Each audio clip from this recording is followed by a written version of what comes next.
Hello বন্ধুরা, আজকে আমাদের কাছে এসেছে রয়্যাল এনফিল্ড হিমালয়ান, ঠিক আছে। তো এই গাড়িটির সমস্যা হচ্ছে ইঞ্জিন সিজ হয়ে গিয়েছে, ঠিক আছে। তারপর হচ্ছে এটার হচ্ছে ভ্যালভো ব্যান্ড হয়েছে, এগুলো আমরা আপনাদের পরে ভিডিও দেখাবো, ঠিক আছে। এটা আমরা খুলেছি, ঠিক আছে। এই যে আপনারা দেখতে পাচ্ছেন, এটা হাব ইঞ্জিন আমরা খুলেছি, এটা ফুল ইঞ্জিনে কাজ হবে, ঠিক আছে। তো এই গাড়ি ওই কিছুদিন আগে, মানে কয়েক মাস আগে ফুল ইঞ্জিন বানানো হয়েছিল শোরুমে, ঠিক আছে। তো শোরুমে বানানোর পরে গাড়িটি 1 মাসের মতো চালিয়েছে, তারপর থেকে গাড়িটি ধোয়া মারতো।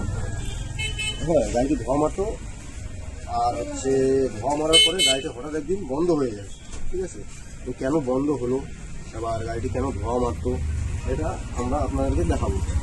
তো সর্বপ্রথম দেখাবো পিস্টনটা, এদিকে নিয়ে। যে আপনারা দেখছেন যে piston, well ring, expander ring, ঠিক আছে।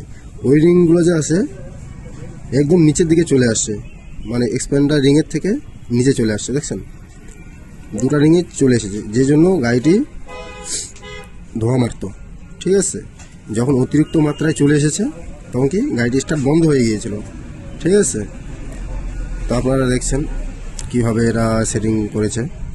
তো একটাই কথা বলবো, যারা আপনারা পিস্টন ফিটিং করছেন, যখন আপনারা পিস্টনটা ব্লকে ঢোকাবেন যাতে ইজি ঢোকে, পিস্টনটা যখন পিস্টনে ঢোকাবেন যাতে আপনারা প্রেশার দিয়ে এটাকে ঢোকাতে না হয়, ঠিক আছে। এইটার জন্য পিস্টনটা সিজ হয়ে গেছে, ঠিক আছে। আর এটার যে ভ্যালভ আছে, ভ্যালভটাও রাখবো আপনাদের। দেখুন ভ্যালভটা ব্যান্ড হয়ে গিয়েছে, ঠিক আছে। ভ্যালভটা ব্যান্ড হয়ে গিয়েছে। ভ্যালভটা ব্যান্ড হওয়ার কারণ গাড়ির যে টাইমিং চেন,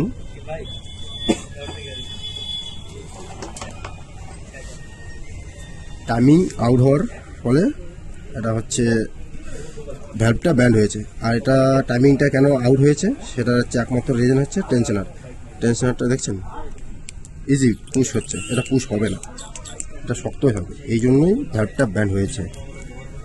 তো ছোট্ট একটা ভিডিওর মাধ্যমে আমরা এটা তুলে ধরলাম যে যখনই আপনারা ইঞ্জিনে কাজ করুন, ব্লক পিস্টন ফিটিং করুন, একটু সাবধানে করবেন। আর আমাদের ভিডিওটি যারা যারা দেখছেন তাড়াতাড়ি আমাদের চ্যানেলে নতুন হয়ে থাকেন, চ্যানেলটা সাবস্ক্রাইব করবেন, ভিডিওটা লাইক করবেন আর শেয়ার করবেন।